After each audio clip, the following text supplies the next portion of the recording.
Bonjour à toutes et à tous, je suis Mathieu et vous êtes bien sur le répondeur des Human Coders. Je suis content d'être avec vous pour cette nouvelle édition de ce podcast où l'on va parler de techno, de pratiques de développement ou de sujets plus généraux mais toujours en lien avec l'informatique. Le concept de ce podcast est assez simple. Dans chaque épisode, je vous pose une question et vous pouvez me répondre par vocal. Aujourd'hui, on va parler d'un sujet qui me tient particulièrement à cœur. L'équilibre entre la vie professionnelle et la vie personnelle. Personnellement, j'ai toujours eu du mal à trouver la bonne frontière entre mon métier et ma passion. Par exemple, quand je fais ma veille le matin en lisant un article, est-ce que c'est vraiment du boulot? Ou quand je code un mini-projet pour en savoir plus sur Docker et Kubernetes, est-ce que là aussi c'est du boulot? Et quand je participe à des meet-up comme les Human Talk à Lyon, est-ce que c'est du boulot? C'est encore plus flou quand je lance des projets perso, c'est souvent pour m'amuser, découvrir une techno ou répondre à un besoin personnel. Mais parfois, ces projets deviennent plus sérieux et ça a été le cas par exemple pour l'art génératif. À la base, c'était un simple loisir et ça a pris progressivement une dimension professionnelle. Alors aujourd'hui, je te pose la question.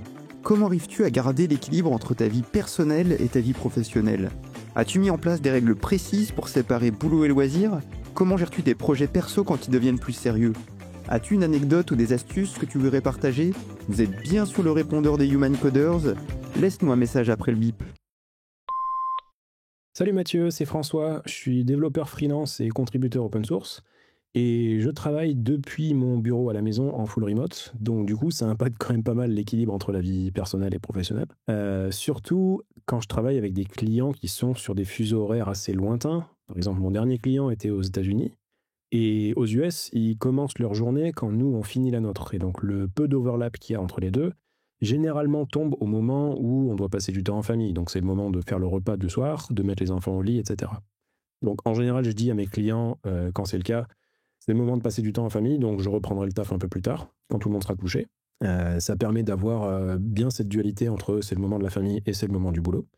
Et d'avoir aussi ce temps entre 9h et 17h pendant les horaires de journée en France, où je peux travailler tranquille, et ensuite avoir un peu plus de temps pour passer à échanger avec les clients pour qu'eux ensuite reprennent le truc derrière. Mais quoi qu'il arrive, de toute façon, il y a toujours ce moment-là où on passe du temps en famille, et là, c'est non négociable, c'est pas du temps pour on travaille. On fait une pause, on arrête, on reprend plus tard si besoin.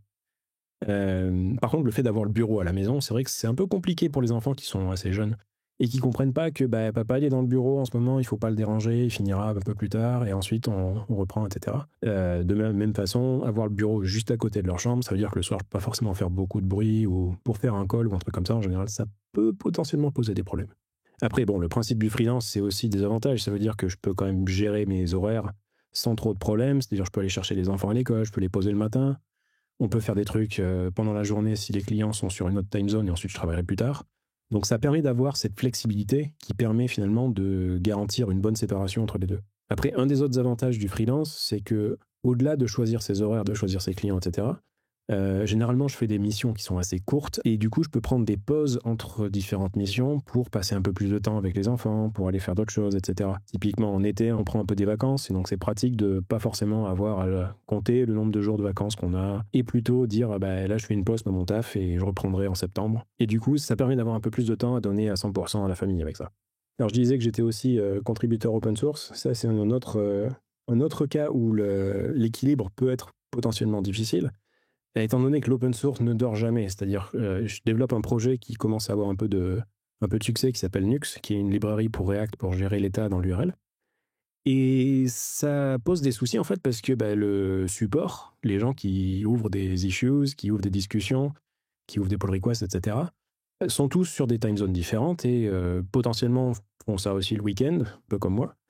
Et donc, du coup, on se retrouve à pas vraiment d'avoir d'horaires définis sur lesquels on sait que les choses vont arriver. Donc, on se retrouve à on se lève le matin et on a 3 issues qui ont été ouverts pendant la nuit. Et bon, avoir un peu de réactivité là-dessus, c'est important aussi pour que le projet puisse avancer. Mais du coup, ça implique que la gestion du temps est un peu plus difficile, du coup. Les moments de productivité que j'ai, en fait, sont pas forcément dans la journée pendant entre 9h et 17h, qui sont les horaires de travail standards. C'est plus le soir quand la famille est couchée ou le tôt le matin avant qu'ils se lèvent, où je suis plus ou moins tranquille pour faire un peu d'open source et répondre aux gens, voir ce qui se passe sur le projet, etc. Et c'est généralement dans ces moments-là où les choses avancent. Et du coup, ça impacte un peu moins la vie personnelle, si ce n'est que ça impacte un peu plus mon sommeil. C'est le trade-off qu'il faut faire. Ce qui est ironique, puisque c'est pas l'open source qui me paye le plus, malheureusement, mais c'est sûrement là où il y a le plus de motivation et le plus de passion dans mon métier.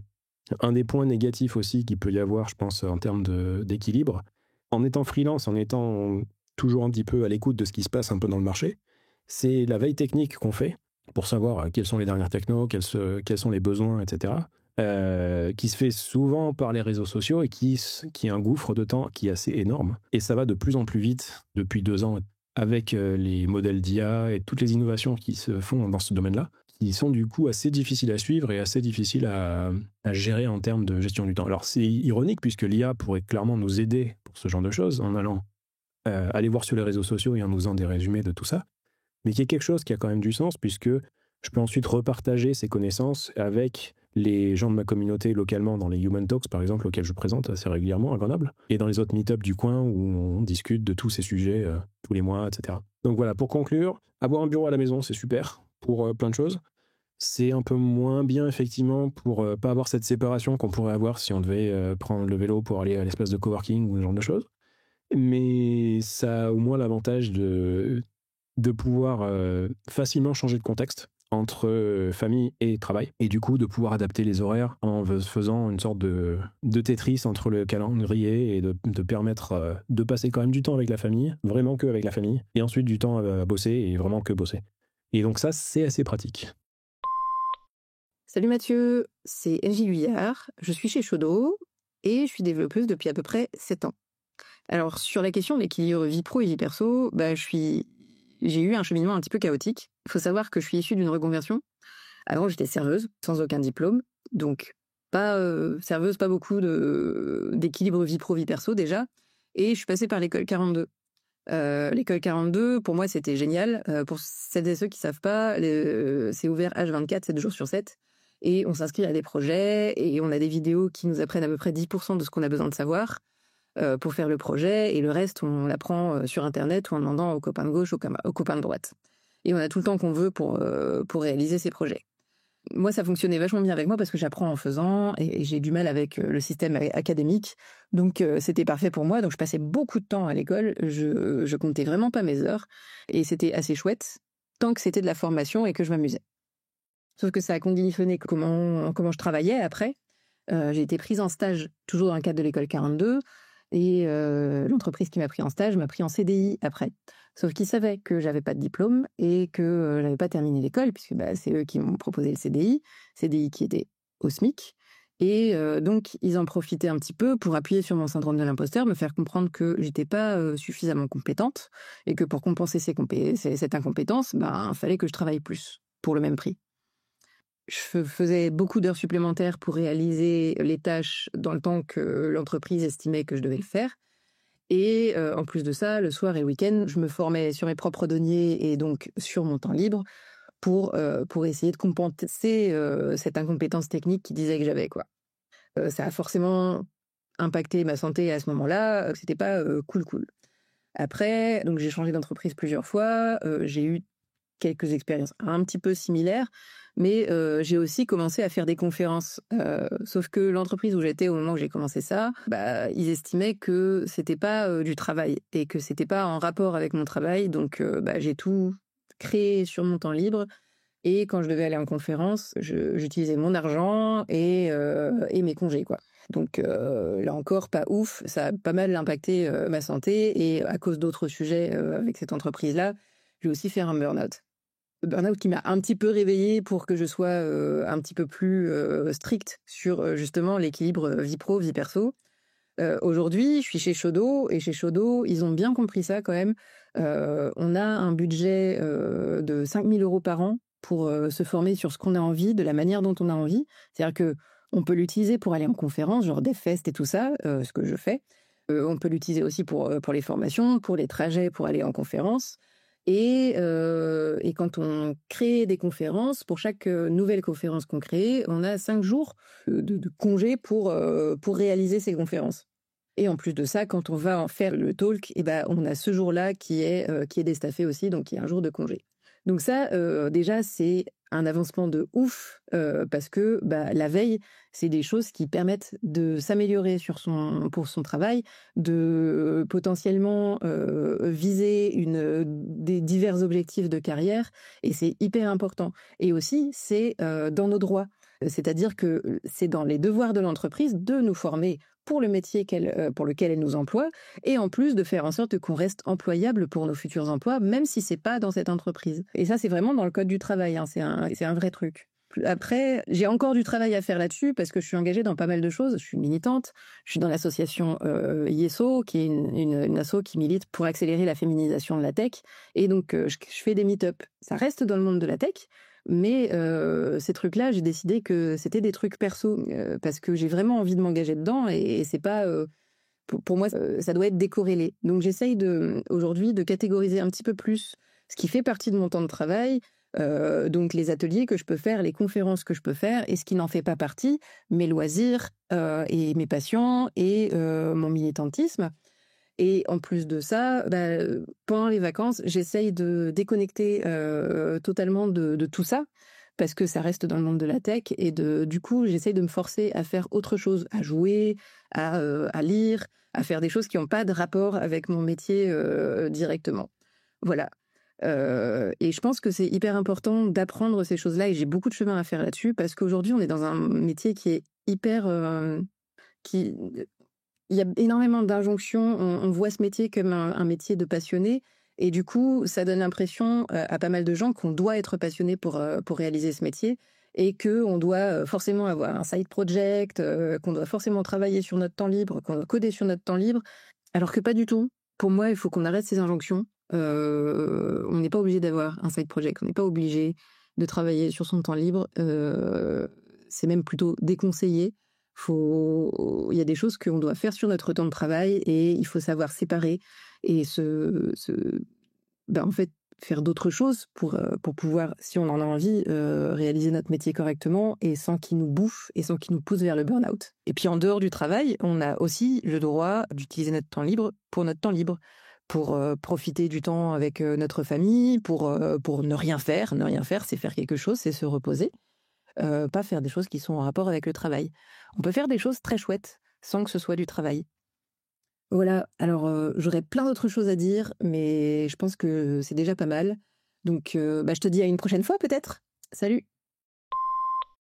Bonjour Matt. Alors moi c'est Agnès Crépet. Je suis dans le domaine de l'ingénierie logicielle depuis plus de 20 ans. Ça ne me rajeunit pas tout ça.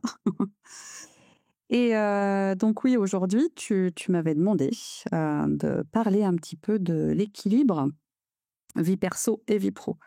Alors, vraiment pour recontextualiser, ce que je disais, c'est que moi, j'étais dans le secteur de la tech, le secteur de l'ingénierie de développement logiciel. Ça fait 7 ans que je travaille pour une entreprise néerlandaise qui s'appelle Fairphone, donc qui fait les téléphones éthiques, longue durée, etc. Et chez Fairphone, je m'occupe de tout le département d'ingénierie logicielle, et on lutte contre l'obsolescence des téléphones. Et j'ai envie de parler de cette boîte parce qu'il y a eu un petit shift, je pense, entre mon début de carrière et ce que je fais aujourd'hui. Parce que, en fait, mon début de carrière, c'était vraiment des boulots plutôt corporate. Donc, j'ai travaillé, par exemple, en sortant de l'école, pour une boîte qui était un éditeur bancaire, donc dont le boulot c'était de faire des logiciels pour le domaine de la banque. Et en fait, même si techniquement c'était pas inintéressant, c'était pas forcément ce qu'on peut appeler un boulot impact, donc un job qui éthiquement me passionnait. C'était même plutôt l'inverse, je pense. Donc voilà, quand tu fais ce genre de boulot, ça aide pas forcément à faire plein d'heures supplémentaires, etc. Quoique je pouvais déjà un peu avoir cette tendance à l'époque à pas forcément compter mes heures. Mais on va dire que l'équilibre pro-perso était un peu plus simple. En général, je ramenais pas beaucoup de boulot à la maison. Après, j'ai aussi bossé dans le conseil, dans une boîte de conseil, ce qu'on appelle une ESN, boîte de service. Donc c'était un peu plus tendu parce que je devais faire plus de déplacements, je dirais. Donc, équilibre vie perso, vie pro, pas forcément évident dans le sens où j'étais moins souvent chez moi. Mais ça se passait plutôt bien quand même. Et en fait, bizarrement, c'est après que c'est devenu plus compliqué quand j'ai commencé à faire des jobs qui alliaient, en fait, qui réussissaient à allier ma passion, ce qui m'anime, en fait, au quotidien, mes valeurs et le côté pro. Voilà. Donc moi, mes valeurs, c'est, on va dire, le fait de pas avoir un impact négatif sur ce monde, quoi, que même à travers mon travail alimentaire, je puisse contribuer à quelque chose de plutôt positif. On sait aujourd'hui que la tech peut avoir des effets nocifs, et d'un point de vue de l'environnement et d'un point de vue des gens, en fait. On ne parle pas souvent des gens qui, par exemple, fabriquent les téléphones, mais on sait très bien qu'ils et elles vivent dans des conditions assez précaires. Voilà, donc, et puis sur l'environnement, on sait très bien que la tech n'a pas un impact positif, même si parfois on veut nous faire croire avec certains discours marketing que la tech peut sauver le monde. Moi, et en tout cas le climat, par exemple, moi, j'y crois pas du tout. Et donc, quand j'ai rejoint une boîte comme Fairphone en 2018, il y avait voilà, cette envie de vraiment rejoindre un projet qui va contribuer positivement au monde et qui ne va pas avoir un effet néfaste. Donc, par exemple, chez Fairphone, on fait des téléphones qui durent plus longtemps. Quand vous gardez votre téléphone 7-8 ans, comme c'est le cas chez nous, plutôt que 3 ans en moyenne pour les téléphones Android, vous diminuez de moitié les émissions de gaz à effet de serre sur ce téléphone-là. Donc, typiquement, voilà, c'est un projet qui m'a vraiment enchanté de rejoindre. Mais voilà, le travers de ça, c'est que l'équilibre vie pro, vie perso est moins simple. Parce que la passion peut vous faire beaucoup d'heures, vous les comptez plus, etc. Et c'est quelque chose que j'avais déjà vu, mais moins avec la boîte que j'ai contribué à monter avec des potes qui s'appelle Ninja Squad. Moi, j'ai jamais été à temps plein dans Ninja Squad, mais je vois bien que quand vous mettez de la passion, comme c'est le cas dans Ninja Squad, parce que cette boîte, je trouve que c'est une super boîte. On est 4 petites structures, développeuses, développeurs, qui fait beaucoup de projets open source, où on est tous à égalité dans la boîte, quoi. Pas de locaux, pas de commerciaux, etc.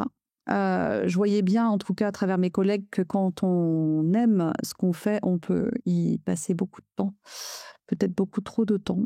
Et donc là, à ce moment-là, l'équilibre vie perso, vie pro peut être atteint.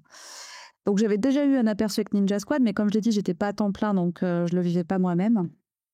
Et c'est en rentrant chez Fairphone que je me suis rendu compte que fallait que je fasse gaffe pour pas tomber dans la problématique du burn-out. Alors j'ai eu de la chance que ce soit arrivé à un moment donné où, pour d'autres raisons, notamment familiales, j'étais obligée à un moment donné d'arrêter.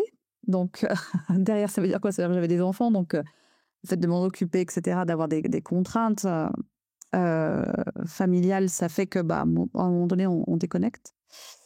Mais j'ai eu des périodes de ma vie professionnelle quand j'étais chez Fairphone où j'ai vécu aux Pays-Bas pendant 3 ans avec mon conjoint, mes gamins, on était aux Pays-Bas.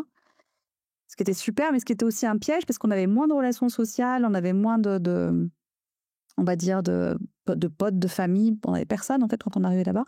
Donc, même si on avait les gamins à gérer dans notre vie perso, on avait moins de sollicitations, quoi. Donc, du coup, ça pouvait être aussi un piège de rebosser le soir, de rouvrir son ordi quand on avait couché les mômes, quoi. Donc, voilà, je vais pas dire que ça a tout le temps été simple dans ma vie d'allier les deux. Ce qui est sûr, c'est qu'autour de moi, j'ai quand même vu beaucoup de personnes qui faisaient des burn-out. Dans les boîtes à impact, on en voit beaucoup, en fait. Des gens qui tombent dans ce piège de tiens, vu que ce projet me tient à cœur, j'y dédie beaucoup de temps et j'ai plus de vie perso. Donc, j'en ai vu, par exemple, chez Fairphone.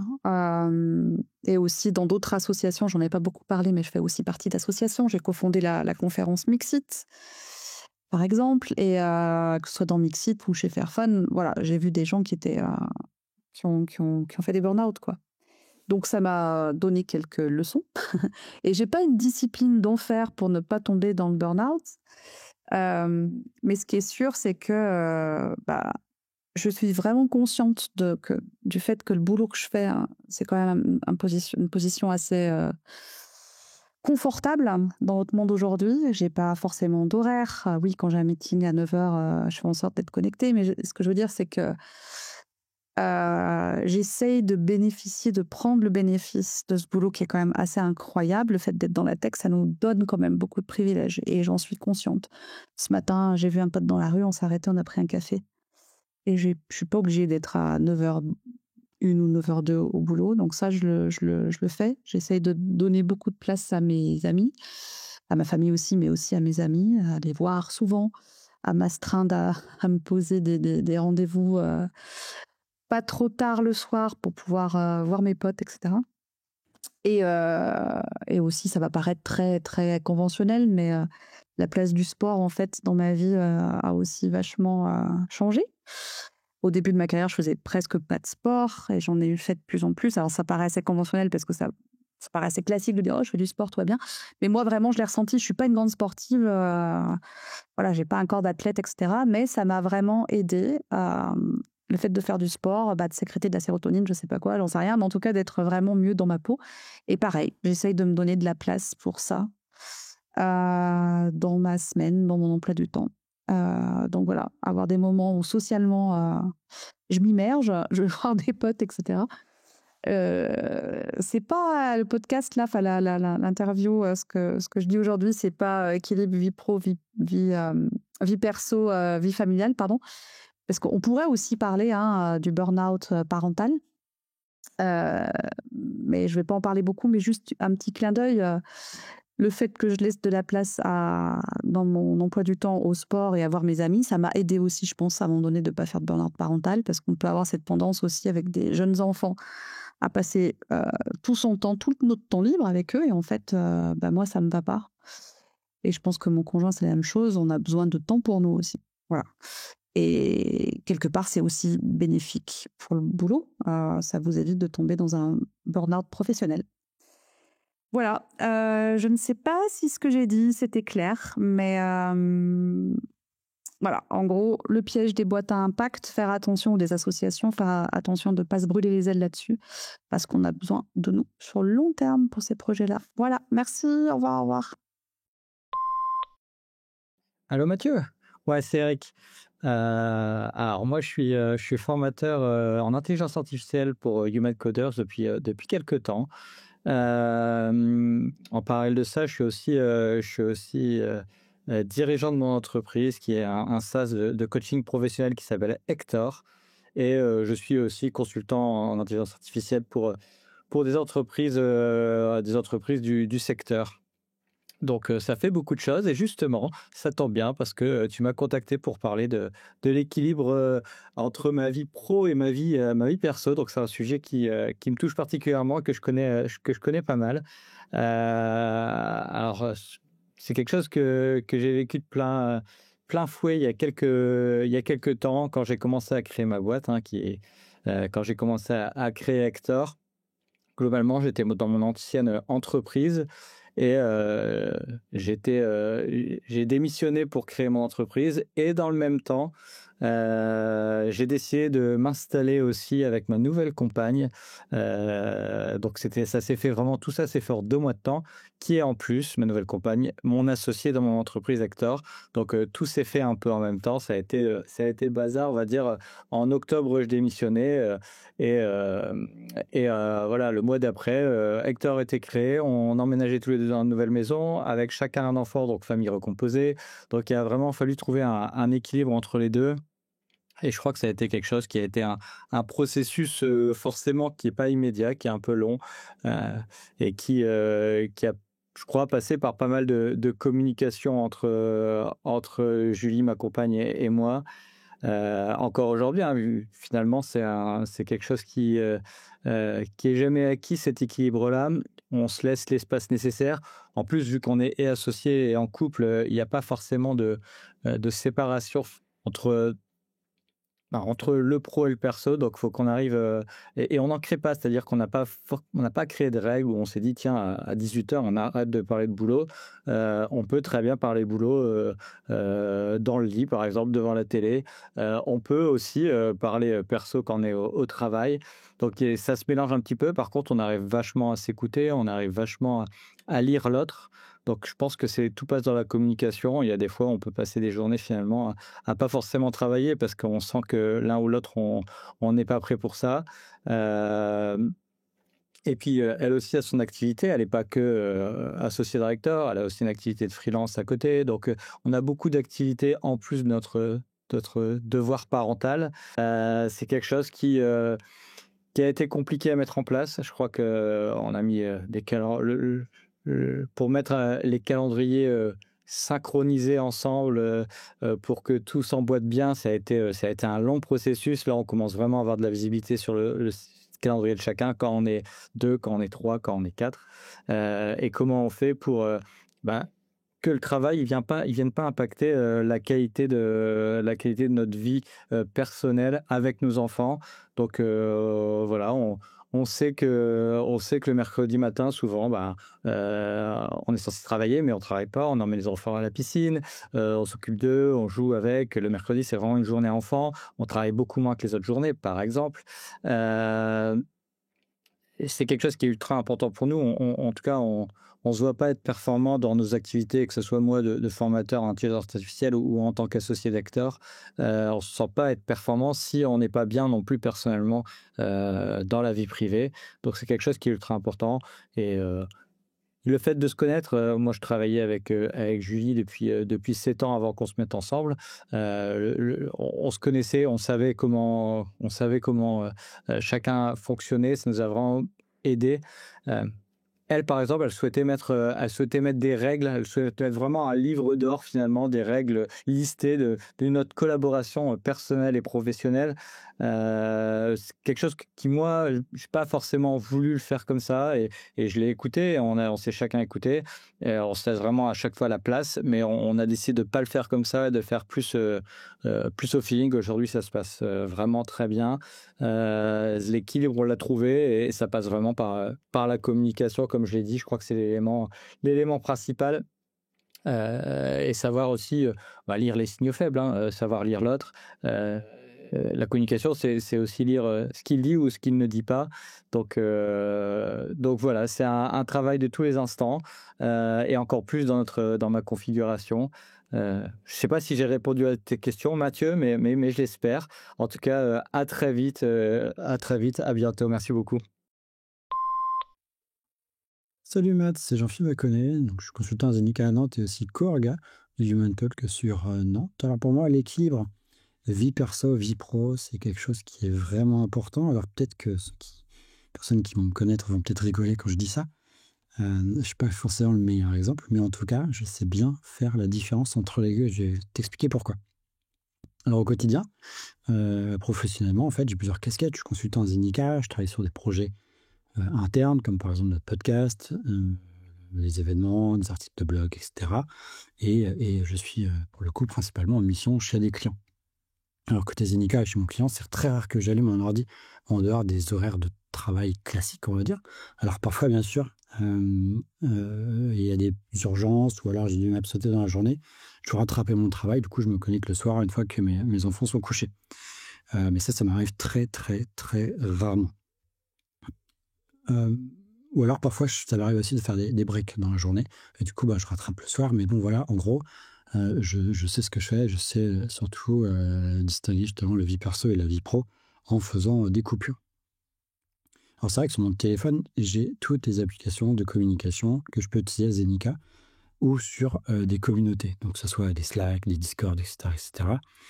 Quand je jette un coup d'œil dessus sur mon temps perso, c'est parce que je fais de la veille, parce que en fait je suis passionné par la tech de manière générale, donc ça m'arrive de lire des articles, de regarder des vidéos tech, des articles de blog, d'écouter des podcasts, mais voilà, pour moi ça reste dans mon contexte de la veille, donc de la vie perso. Et quand il s'agit de notifications, notamment de Slack par exemple, que j'utilise au quotidien et toute la journée sur Slack, dans la journée, et en fait j'arrive à configurer mon iPhone pour que mes notifs soient coupés en fait sur des horaires perso, on va dire en soirée, le week-end. Ça, c'est quelque chose qui est très pratique et je recommande, si des personnes ont un peu de mal entre guillemets à couper ou ont peur d'être notifiées par le boulot, c'est d'utiliser ces fonctions qui existent aussi sur du Android, là-dessus il n'y a pas de souci, ou directement sur l'application Slack, notamment pour celle que je conseille. Alors du coup, en intro, quand je disais que ça pouvait faire sourire des personnes de m'entendre dire que j'arrive à faire la séparation, parce qu'en fait, d'un point de vue communautaire, je suis assez actif et ça, je le fais sur mon temps perso. Pour moi, c'est comme du bénévolat, comme si on était dans une asso de sport ou autre. Du coup, d'un point de vue communautaire, donc je l'ai dit tout à l'heure, je suis co-orga de Human Talk, de la communauté GitLab France aussi, d'un programme des Google Developer Experts de chez Google et je fais aussi des projets perso, etc. Mais ça, pour moi, comme je disais d'ailleurs, c'est de la veille, c'est du bénévolat, donc je le fais sur mon temps perso. Et du coup, c'est pour ça que parfois, ça m'arrive de faire de la pub sur des horaires un peu exotiques pour ces événements. Parce que voilà, je le fais sur mon temps perso. Et du coup, par contre, je pense que beaucoup de personnes sont dans ce cas-là, en tout cas, moi, ça m'arrive souvent, c'est de se dire, tiens, moi, je suis sur mon temps perso et je pense à quelque chose du boulot. Tiens, il ne faut pas que j'oublie à faire je sais pas, une communication, à faire passer un message ou à créer une issue sur un projet, etc. En fait, moi, depuis ça fait plus de 7 ans, je pense que j'ai un projet GitLab dans lequel je gère tous mes projets et toutes mes idées. Et du coup, j'ai un accès rapide, c'est de m'envoyer un mail sur une boîte mail spécifique qui est à dispo GitLab et derrière, ça me crée une issue et au moins, en fait, je suis sûr de ne plus penser à ce que j'ai à faire. Ce qui veut dire que je peux être sur mon temps perso, je peux être sur un week-end, je pense à quelque chose, je m'envoie un mail, en fait, j'en parle plus. Donc, ça me prend 2 minutes à faire ça. Et justement, cette barrière vie perso et pro, en fait, elle est renforcée grâce à ce système-là. Et au moins, je ne tracasse pas tout le week-end. Il ne faut pas que j'oublie à faire quelque chose le lundi ou au retour de vacances, etc. Donc ça libère la charge mentale. Et ça, pour moi, c'est un réel gain que j'ai trouvé, moi, personnellement, pour justement faire ces distinctions vie perso et vie pro. À plus tard, salut. Salut Mathieu, je suis Stéphane Trével, plus connu aussi sous le nom du permacodeur. Alors moi, ça fait longtemps que je me pose la question de l'équilibre entre la vie pro et la vie perso, parce que j'ai déjà 25 ans d'expérience. C'est un sujet que j'ai dû adresser plusieurs fois, puisque je suis quadri-papa, en plus de tout ce que je fais déjà.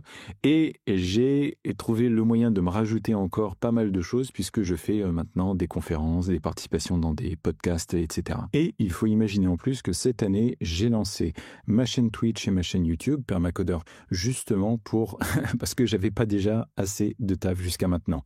Donc imaginez, c'est très compliqué. Voilà, si je devais résumer en une seule phrase, c'est très compliqué d'arriver à gérer tout ça. J'ai le privilège d'avoir une femme extrêmement compréhensive qui accepte de jouer la montre, notamment quand je suis pas forcément à la maison. Donc je suis vraiment très content d'avoir trouvé cet équilibre-là, même si voilà, ça nécessite de toute façon qu'on arrive à calibrer les choses et aussi à rééquilibrer les choses pour que ça soit agréable pour tout le monde et que ça soit pas forcément quelque chose de subi. Mais c'est clair que ça reste un sujet qui doit nous préoccuper. Moi, j'ai pas mal de déplacements en plus, puisque entre les confs, j'ai des déplacements chez les clients vu que je suis consultant. C'est une recherche d'équilibre à trouver tous les jours. Voilà, c'est surtout ça à faire. Je pense qu'il ne faut pas se laisser submerger par tout ce qui est veille technologique ou projet passionnel. Je pense qu'il faut arriver à cantonner tout ça dans des segments de temps qui font que ça reste justement agréable pour les uns, pour les autres, dans l'équilibre qu'on veut trouver. Il ne faut pas se laisser submerger par ça. Il ne faut pas se laisser envahir par la passion. Il ne faut pas se faire un burn-out de la passion. Ça, c'est vraiment, je pense, qui serait le pire. On a souvent l'opportunité dans notre métier qui est un métier dans lequel il y a une part d'intérêt, sans même parler de passion. Et ça peut très vite nous cramer. L'autre sujet lié à la veille, c'est tout ce qui peut tourner autour des réseaux sociaux. Mais ça rejoint des considérations, on va dire, au niveau sociétal. Et là, moi, j'applique quelque chose de très, très brutal. C'est-à-dire que j'essaye de ne jamais les regarder. Du moins, je les ai pas en onglet ouvert dans mon navigateur, par exemple. J'essaye de cantonner ça sur mon téléphone, ce qui fait que j'arrive là aussi à segmenter le temps que je passe, entre guillemets, à travailler, que ce soit en pro, perso, voilà, sur des sujets divers et variés, ou après, des temps qui sont spécifiques sur mon téléphone que là, j'accepte de gaspiller. Et gros, en fait, je me rends compte que je fais ma veille technologique dans tous ces temps un peu en anfractuosité quand je suis en train d'attendre pour aller à un endroit, vous voyez, quand on est chez le médecin, ce genre de choses. C'est surtout là que je vais regarder. Mais c'est vraiment pas simple. Et surtout qu'on a des profils qui sont plus ou moins avec des troubles de l'attention, qui sont plus ou moins avec pas mal de sollicitations, qui font qu'on est plus ou moins capable de les gérer.